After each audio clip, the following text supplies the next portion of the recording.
ក៏ជាតិយើងចាត់តុងឡើងជាជាតិច្បង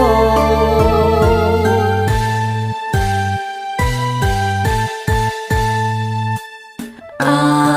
រៀងធោខ្ពងខ្ពស់ឆាតឆាយបានចេញសពផ្សាយក្រុមទើទាំងឡាយ